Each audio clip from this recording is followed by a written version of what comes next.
भक्तों, नवरात्रि के इस पावन अवसर पर आज हम आपको दुर्गा सप्तशती के 5वें अध्याय और 6ठे अध्याय के बारे में बताएंगे। तो चलिए शुरू करते हैं आज का वीडियो। 5वां अध्याय, देवताओं द्वारा देवी की स्तुति। महर्षि मेधा ने कहा, पूर्व काल में शुभ निशुम दाम नामक असुरों ने अपने बल के मद से इंद्र का त्रिलोकी राज्य यज्ञों के भाग छीन लिए और वह दोनों इसी प्रकार सूर्य, चंद्रमा, धर्मराज और वरुण के अधिकार भी छीनकर स्वयं ही उनका उपयोग करने लगे। वायु और अग्नि का कार्य भी वही करने लगे और इसके पश्चात उन्होंने जिन देवताओं का राज्य छीना था उनको अपने अपने स्थान से निकाल दिया। इस तरह से अधिकार छीने हुए दैत्यों द्वारा निकाले हुए देवता अपराजिता देवी का स्मरण करने लगे कि देवी ने हमको वर दिया था कि मैं तुम्हारी संपूर्ण विपत्तियों को नष्ट करके रक्षा करूंगी। ऐसा विचार कर सब देवता हिमालय पर गए और भगवती विष्णु माया की स्तुति करने लगे। देवताओं ने कहा, देवी को नमस्कार है, शिव को नमस्कार है, प्रकृति और बृहद को नमस्कार है। हम लोग रुद्र, नित्या और गौरी को नमस्कार करते हैं। ज्योत्सनामयी, चंद्र रूपेणी व सुख रूपा देवी को निरंतर नमस्कार है। शरणागतों का कल्याण करने वाली बुद्धि और सिद्धि रूपा देवी को हम बार बार नमस्कार करते हैं और नर श्रेष्ठ राजाओं की लक्ष्मी तथा स्वाणी को नमस्कार है। दुर्गा को दुर्ग स्थलों को पार करने वाली दुर्ग पारा को, सारा को, सर्वकारिणी ख्याति कृष्ण धूम्रवती देवी को सहदेव नमस्कार है। अत्यंत सौम्य तथा अत्यंत रुद्र रूपा को हम नमस्कार करते हैं, उन्हें हमारा बारंबार प्रणाम है। जगत की आधारभूत कृति देवी को बार बार नमस्कार करते हैं। जिस देवी को प्राणी मात्र विष्णु माया कहते हैं उसको नमस्कार है, उसको नमस्कार है, उसको नमस्कार है।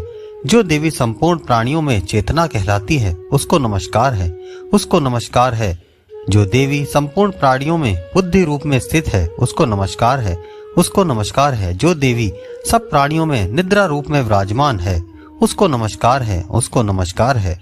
जो देवी संपूर्ण प्राणियों में शुद्धा रूप में विराजमान है उनको नमस्कार है, उसको नमस्कार है, उसको नमस्कार है। जो देवी संपूर्ण प्राणियों में छाया रूप में स्थित है उनको नमस्कार है, उसको नमस्कार है, उसको नमस्कार है। जो देवी सब प्राणियों में शक्ति रूप से स्थित है उसको नमस्कार है, उसको नमस्कार है। जो देवी संपूर्ण प्राणियों में तृष्णा रूप में स्थित है उनको नमस्कार है, उनको नमस्कार है, उनको नमस्कार है। जो देवी सब प्राणियों में शांति रूप से स्थित है उनको नमस्कार है, उनको नमस्कार है, उनको नमस्कार है। जो देवी सभी प्राणियों में जाति रूप में स्थित है उनको नमस्कार है, उनको नमस्कार है, उनको नमस्कार है। जो देवी सब प्राणियों में लज्जा रूप में स्थित है उनको नमस्कार है, उनको नमस्कार है, उनको नमस्कार है। जो देवी संपूर्ण प्राणियों में श्रद्धा रूप में स्थित है उनको नमस्कार है, उनको नमस्कार है, उनको नमस्कार है। जो देवी संपूर्ण प्राणियों में कांति रूप में स्थित है, जो देवी सभी प्राणियों में लक्ष्मी रूप में स्थित है उनको नमस्कार है, उनको नमस्कार है, उनको नमस्कार है। जो देवी संपूर्ण प्राणियों में वृत्ति रूप में स्थित है उनको नमस्कार है, उनको नमस्कार है, उनको नमस्कार है। जो देवी सब प्राणियों में स्मृति रूप में विराजमान है उनको नमस्कार है, उनको नमस्कार है, उनको नमस्कार है। जो देवी सभी प्राणियों में दया रूप में स्थित है उनको भी नमस्कार है, उनको नमस्कार है। जो प्राणी सब प्राणियों में तृष्णि रूप में स्थित है उनको नमस्कार है, उनको नमस्कार है। जो देवी संपूर्ण प्राणियों में मात्र रूप में स्थित है उनको नमस्कार है, उनको नमस्कार है, उनको नमस्कार है। जो देवी संपूर्ण प्राणियों में भ्रांति रूप में स्थित है उनको भी नमस्कार है, उनको नमस्कार है, उनको नमस्कार है। जो देवी संपूर्ण प्राणियों में नित्य व्याप्त रहती हैं उनको नमस्कार है, उनको नमस्कार है, उनको नमस्कार है। जो देवी चैत्य रूप में संपूर्ण संसार को व्याप्त कर स्थित है उनको नमस्कार है, उनको नमस्कार है, उनको नमस्कार है। पूर्व काल में देवताओं ने अपने अभिष्ट फल पाने के लिए जिसकी स्तुति की है और देवराज इंद्र ने बहुत दिनों तक जिनका सेवन किया है वह कल्याण की स्थानाभूत ईश्वरी हमारा कल्याण और मंगल करे तथा सारी विपत्तियों को नष्ट कर डाले।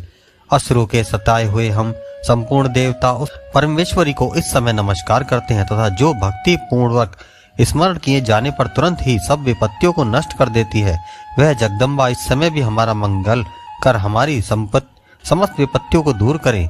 महर्षि मेधा ने कहा, हे राजन, इस प्रकार जब देवता स्तुति कर रहे थे तो उसी समय पार्वती देवी गंगा में स्नान करने के लिए आई। तब उनके शरीर से प्रकट होकर शिवा देवी बोली, शुंभ दैत्य के द्वारा स्वर्ग से निकाले हुए और निशुंभ से हारे हुए ये देवता मेरी स्तुति कर रहे हैं। पार्वती के शरीर से अंबिका निकली थी, इसलिए उनका संपूर्ण लोक में कौशिकी कहते हैं। कौशिकी के प्रकट होने के पश्चात पार्वती देवी के शरीर का रंग काला हो गया और वह हिमालय पर रहने वाली कालिका देवी के नाम से प्रसिद्ध हुई। फिर शुंभ और निशुंभ के दूत चंड मुंड वहां आए और उन्होंने परम मनोहर रूप वाली अंबिका को देखा। फिर वह शुंभ के पास जाकर बोले, महाराज, एक अत्यंत सुंदर स्त्री हिमालय को प्रकाशित कर रही है।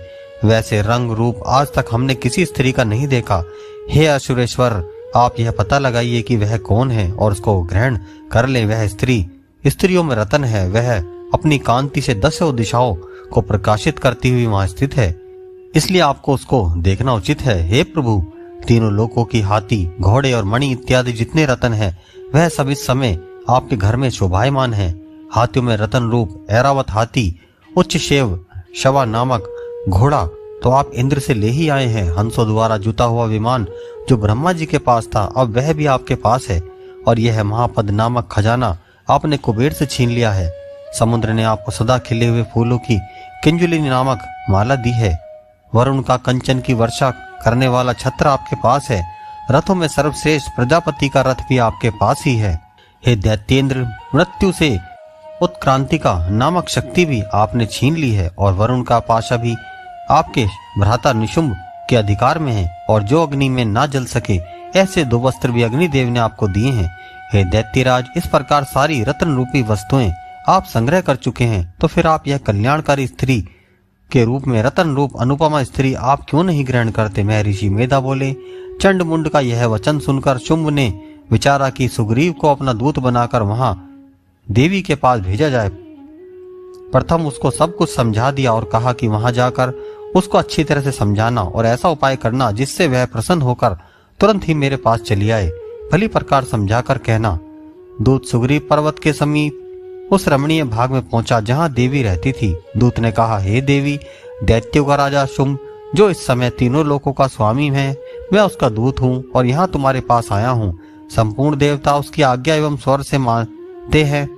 अब जो कुछ उसने कहला भेजा है वह सुनो। उसने कहा है, इस समय संपूर्ण त्रिलोकी मेरे वश में है और संपूर्ण यज्ञों के भाग को पृथक पृथक मैं ही लेता हूँ और तीनों लोकों में श्रेष्ठ रतन है वह सब मेरे पास हैं। देवराज इंद्र का वाहन ऐरावत मेरे पास है जो मैंने छीन लिया है। उच्चवे शक नामक घोड़ा जो क्षीर सागर मंथन करने से प्रकट हुआ था, उसे देवताओं ने मुझे समर्पित किया हुआ है। हे सुंदरी, इसके अतिरिक्त जो भी रतन भूषण पदार्थ देवताओं के पास थे वह सब मेरे पास हैं।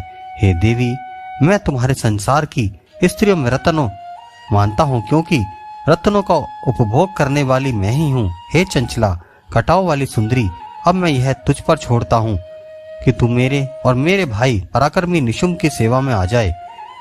यदि तू मुझे वैरागी तो तुझे अतुल महान ऐश्वर्य की प्राप्ति होगी। अतः तुम अपनी बुद्धि से विचार करके मेरे पास चली आओ। महर्षि मेधा ने कहा। दूत के ऐसा कहने पर संपूर्ण जगत का कल्याण करने वाली भगवती दुर्गा मन ही मन मुस्कुराई और इस प्रकार कहने लगी। देवी ने कहा, हे दूत, तू जो कुछ कह रहा है वह सत्य है और इसमें किंचित मात्र भी झूठ नहीं है। शुंभ इस समय तीनों लोकों का स्वामी है और निशुंभ भी उसी की तरह पराक्रमी है, किंतु इस संबंध में मैं जो प्रतिज्ञा कर चुकी हूँ उसे मैं कैसे झुठला सकती हूँ। अतः तू मैंने जो प्रतिज्ञा की है उसे सुन। जो मुझे युद्ध में जीत लेगा और मेरे अभिमान को खंडित करेगा तथा बल से मेरे सम्मान होगा वह मेरा स्वामी होगा। इसलिए शुंभ अथवा निशुंभ यहाँ आवे और युद्ध में जीतकर मुझसे विवाह कर लें। इसमें भला देर की क्या आवश्यकता है? दूत ने कहा, हे देवी, तुम अभिमान से भरी हुई हो, मेरे सामने तुम ऐसी बातें ना करो। इस त्रिलोकी में मुझे तो ऐसा कोई नहीं दिखाई देता जो शुंभ निशुंभ के सामने ठहर सके। हे देवी, जब अन्य देवताओं में से कोई शुंभ व निशुंभ के सामने युद्ध में ठहर नहीं सका, तो तुम जैसी स्त्री उसके सामने रणभूमि में क्या ठहरोगी? जिन शुंभ आदि असुरों के सामने इंद्र आदि देवता नहीं ठहर सके, तो फिर तुम अकेली स्त्री उनके सामने कैसे ठहरोगी? अतः तुम मेरे कहना मानकर उनके पास चली जाओ, नहीं तो वह तुम्हारे केश पकड़कर घसीटते हुए ले जाएंगे तो तुम्हारा गौरव नष्ट हो जाएगा। इसलिए मेरी बात मान लो। देवी ने कहा, जो कुछ तुमने कहा है ठीक है। शुंभ निशुंभ बड़े ही बलवान है, लेकिन मैं क्या कर सकती हूँ, क्योंकि मैं बिना विचारे प्रतिज्ञा कर चुकी हूँ। इसलिए तुम जाओ और मैंने जो कुछ कहा है वह आदर पूर्वक सुरेंद्र से कह दो। इसके पश्चात जो वे उचित समझे वो करें। दुर्गा सप्तशती का 5वां अध्याय समाप्त। 6ठा अध्याय धूम्रलोचन वध।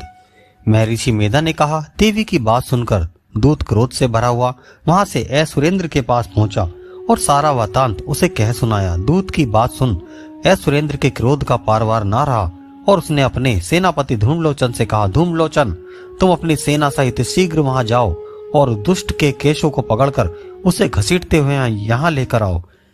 यदि उसकी आज्ञा के लिए कोई दूसरा खड़ा हो, चाहे वह देवता, यक्ष, गंधर्व क्यों ही ना हो, उसको तुम आवश्यक मार डालना। महर्षि मेधा ने कहा।